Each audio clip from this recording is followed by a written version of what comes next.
el siguiente ejemplo está, o se sale un poco de lo que ya conocemos.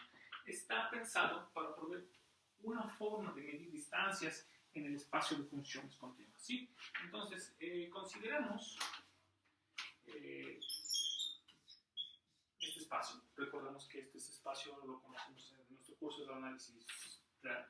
Es el espacio de funciones continuas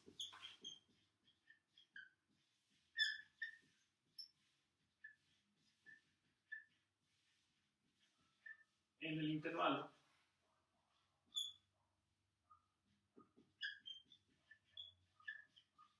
¿sí? Podemos pensarlo que va de A a B.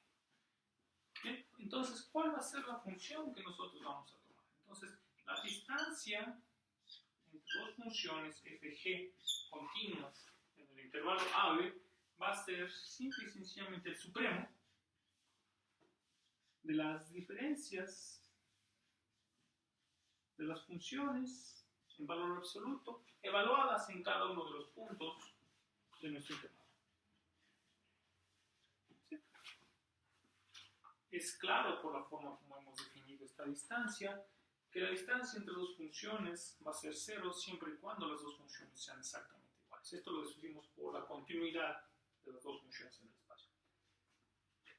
También es claro que la distancia de f a g es lo mismo que la distancia de g a f, y en vista de que es válida la desigualdad del triángulo para los números reales, vamos a poder deducir de una manera muy sencilla que la distancia de f a g es menor o igual que la distancia de f a h más la distancia de g a h, donde h es cualquier otra función continua definida en el intervalo a. Entonces, el siguiente ejemplo que quiero proponer también tiene que ver, o también lo vamos a definir para el espacio de funciones continuas. ¿Sí? Entonces, en este espacio de funciones continuas, la métrica que vamos a definir es la siguiente. Entonces, la distancia, vamos a ponerle S, por llamarle de alguna forma, entre dos funciones continuas va a ser simple y sencillamente la integral del valor absoluto de f menos g con respecto a x. Claro, esta integral es la integral del m restringida al intervalo a, B. ¿Bien? Entonces, ¿qué es lo que tenemos claro? Recordemos de nuestro curso de análisis real que la integral de una función positiva es positiva. Entonces, esto demuestra que esta función definida sobre el espacio de funciones continuas en el intervalo a, B es positiva. ¿Bien? Entonces, también sabemos de nuestro curso de análisis real que la integral de una función que es positiva y continua va a ser cero cuando y solo cuando esa función sea cero. Entonces, de aquí deducimos que esta distancia va a ser cero cuando y solo cuando las dos funciones sean idénticas.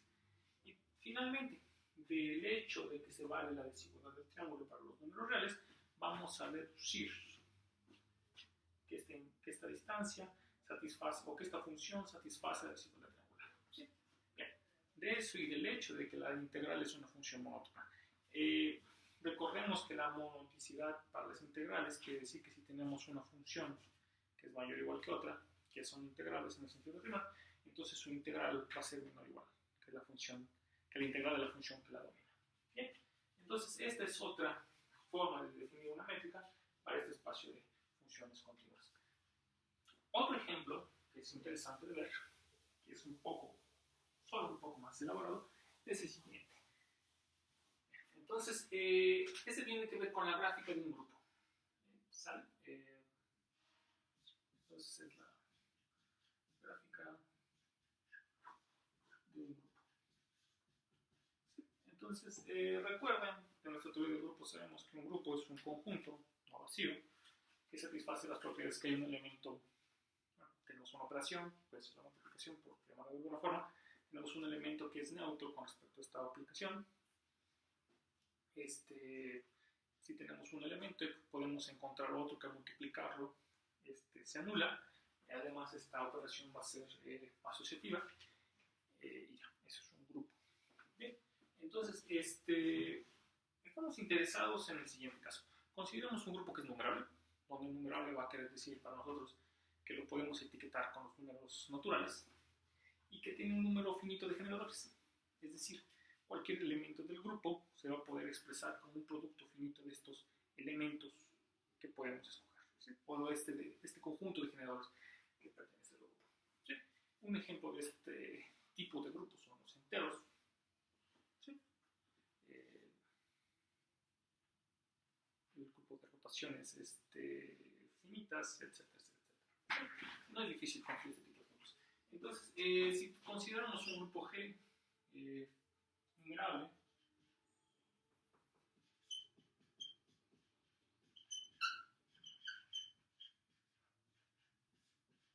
y consideramos sigma un conjunto de generadores,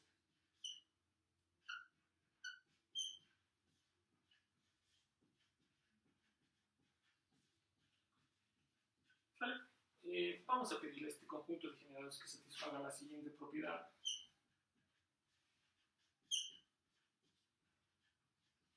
Satisface que si G está en este conjunto de generadores, entonces también va a estar su inverso multiplicativo.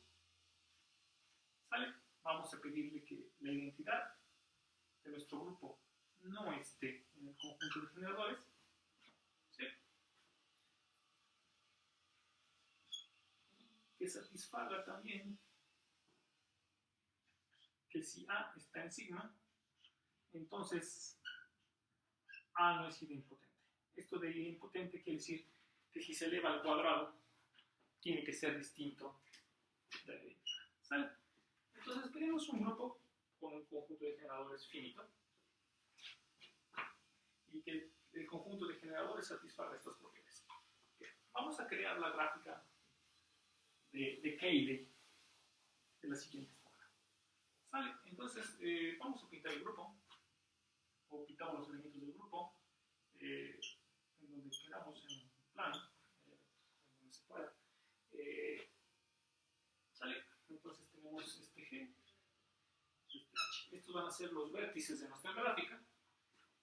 Vamos a trazar una arista entre los dos elementos de mi grupo, siempre y cuando se satisfaga que h a la menos 1 por g pertenezca al conjunto de géneros, ¿sí? Entonces, de esa forma vamos a construir la gráfica. Un ejemplo rápido de cómo construir este tipo de cosas es el siguiente. Consideremos los números enteros. Es un grupo que satisface todas nuestras propiedades y los generadores van a ser el 1 y el menos 1. Este va a ser nuestro conjunto de generadores, ¿sí? Entonces, en este caso, no es difícil convencerse que la gráfica que vamos a construir luce de esta forma, ¿sí? Aquí está el 0, aquí está el menos 1 y aquí está el 1, ¿sí? Entonces, eso coincide con una imagen geométrica de los números enteros. Bueno, la gráfica coincide con los números enteros. ¿Sale? ¿Cómo vamos a definir una distancia en este caso? O dado una gráfica de Cayley asociada a un grupo, ¿cómo vamos a definir una métrica? ¿Sale? Vamos a definirlo de la siguiente forma. Si tenemos dos elementos, vamos a definir la métrica de Cayley entre G y H, ¿sí? Va a ser construido de la siguiente forma. Bueno, antes de eso, lo primero que se debe de poder probar, y que no es difícil de convencerse, es de que dados dos elementos,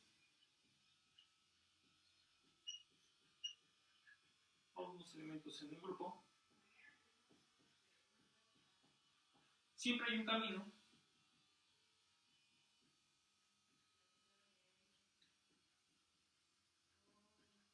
de lados, de aristas más bien, que los une. ¿Sí? Sí, entonces, si tomamos dos elementos del grupo, lo que no es cierto es que vamos a poder garantizar que existe una arista que los une, pero lo que sí es cierto es que vamos a poder encontrar una sucesión de aristas, de tal forma que al recorrerlo, nosotros llegamos de un elemento al otro, ¿sí? Bien. Entonces, ¿cómo va a ser la distancia definida entre dos elementos? Vamos a tomarlo de la siguiente forma. Entonces sabemos que a los dos elementos existe un camino de aristas que los une. Entonces vamos a contar el número de aristas que necesitamos recorrer para llegar a estos dos elementos, ¿sí?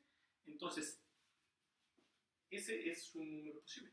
Bien, ahora, pero no sabemos que sea el único. Entonces, la distancia entre dos elementos de estos va a ser el mínimo número de aristas que necesitamos recorrer para llegar de uno a otro, ¿sí?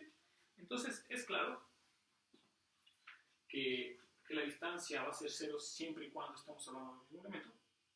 Va a ser claro que también que es positiva, que es simétrica, es decir, que la distancia de un elemento del grupo a otro es lo mismo que tomar al revés. Y también es claro que la distancia que la desigualdad del triángulo es válida, ¿sí? Entonces, esta es una forma de medir distancias en un grupo. ¿Bien? Esto en este momento no es interesante, pero resulta ser que más adelante veremos que esto es muy útil en lo que se conoce como teoría geométrica de grupos y tiene repercusiones importantes en ámbitos de las ecuaciones diferenciales, geometría hiperbólica y bla bla bla. ¿Saben?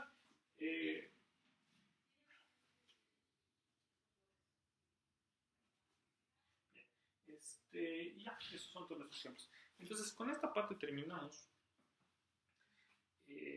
nuestra disertación sobre qué es un espacio métrico, muchos ejemplos, y a continuación pues veremos la parte correspondiente a continuidad y después a convergencia.